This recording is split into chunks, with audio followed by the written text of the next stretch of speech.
I got this sander here. This is my belt sander that I bought about, I don't know how many years ago. Trying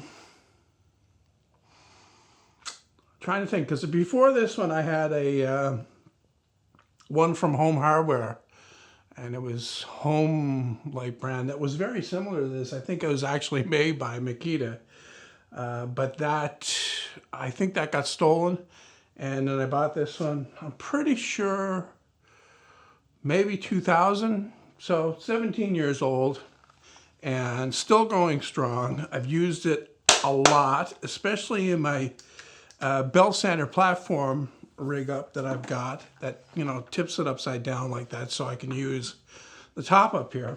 The problem with it though, and this is something that's been a problem for several years actually, is this stuff right here. This is a graphite type material, as you can see, has worn out.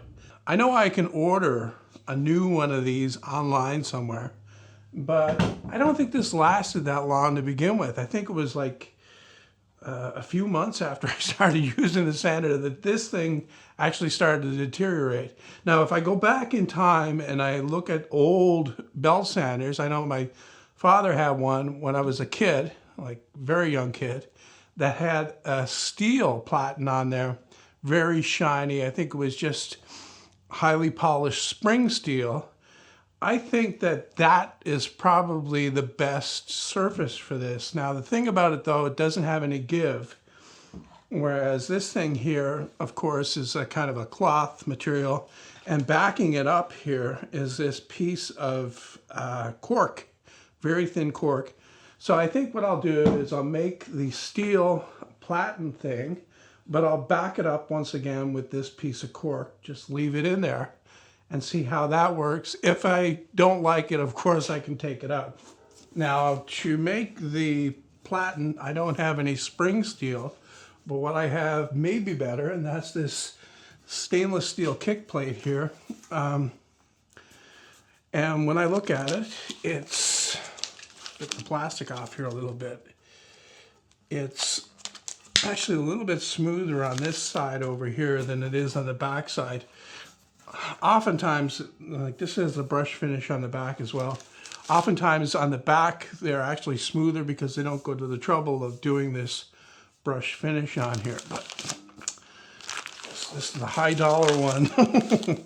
So anyway, what I'm gonna do, because this is 8 inches tall, I guess you could say, and what I need for here, I measured it, it's like 7. So what I'll do is I'll just trim the right width off the end of this, and then I'll have to make a bend on the end here that conforms with the bend on the thing there, and then drill a couple holes for screws to hold it on. It's not quite 4 inches wide, so I'm going to make this 3 7/8. Just make a mark there, and take my square, which is not tight, and make a mark on here. And now I can cut this several ways. I could use the jigsaw with the metal cutting blade, or I could use the grinder. The grinder's more messy, but it's way faster than the jigsaw. And plus, I don't have any metal cutting blades.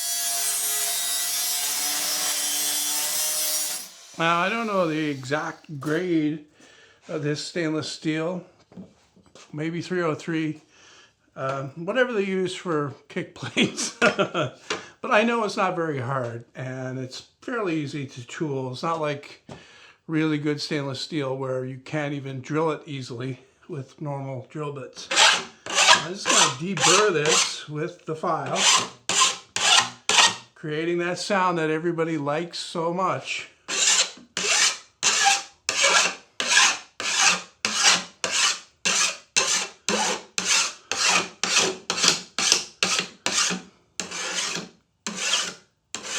First thing I need to do is take off the old thing here. There's a couple of screws in here that hold that on, and then I can get a better idea what the angle is. And also I can use this cork piece underneath here as kind of a template to mark out and drill the holes. For drilling sheet metal, I prefer to use a step drill. The only problem is they don't have the sharpest tip. The reason why I like step drill is because a twist drill really aggressively starts to cut in once it breaks the surface.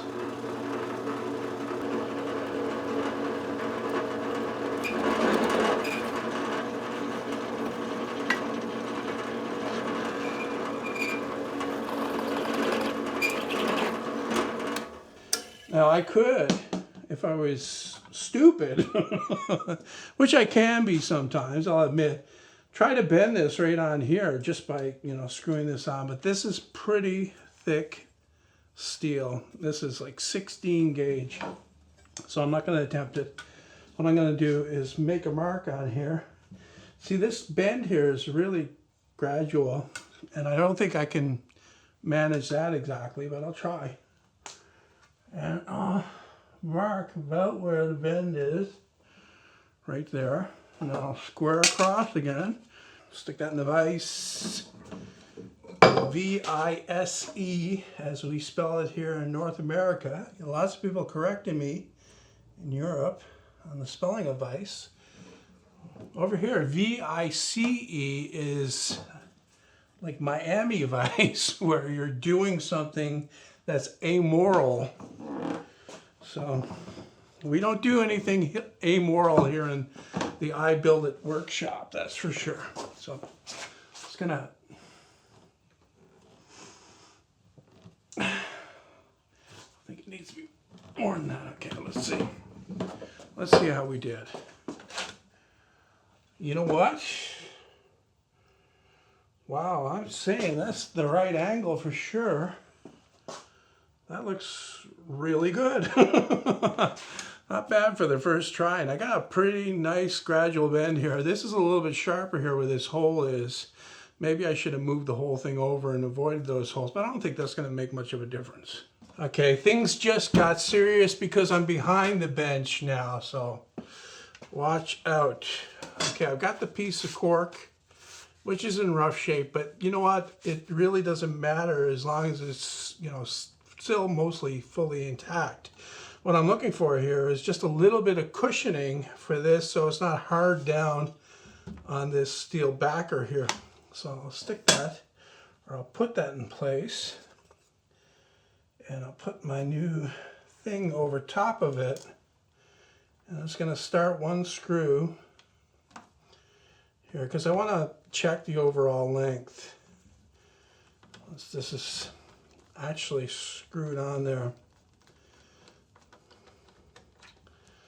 Okay, it's kind of lifting up there a little bit. I don't think that in and of itself is a bad thing, but maybe my holes need to be adjusted a little bit further this way so that the thing sits down flatter.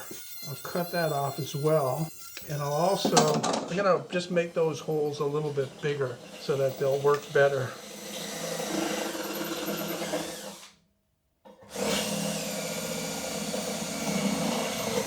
My neighbor is mowing his lawn. You probably can't hear it.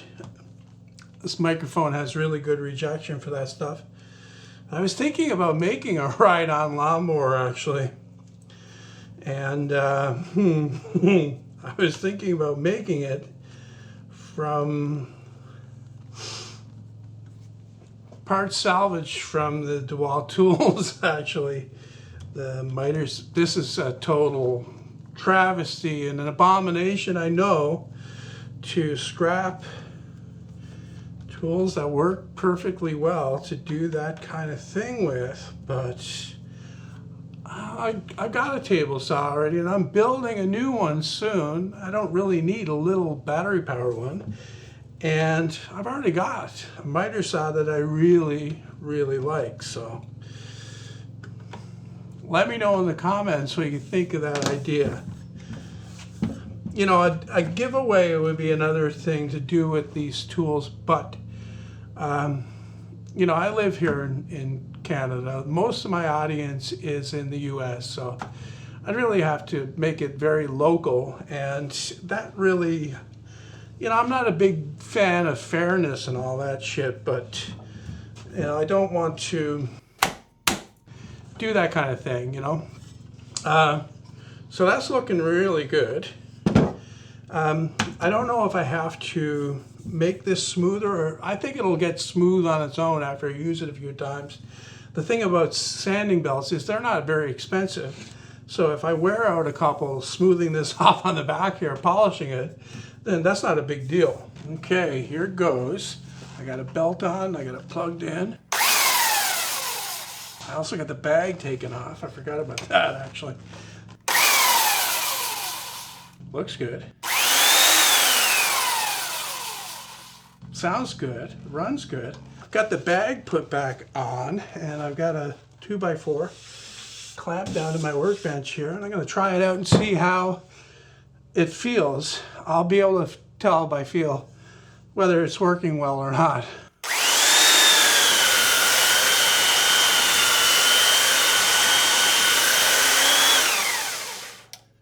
Feels good.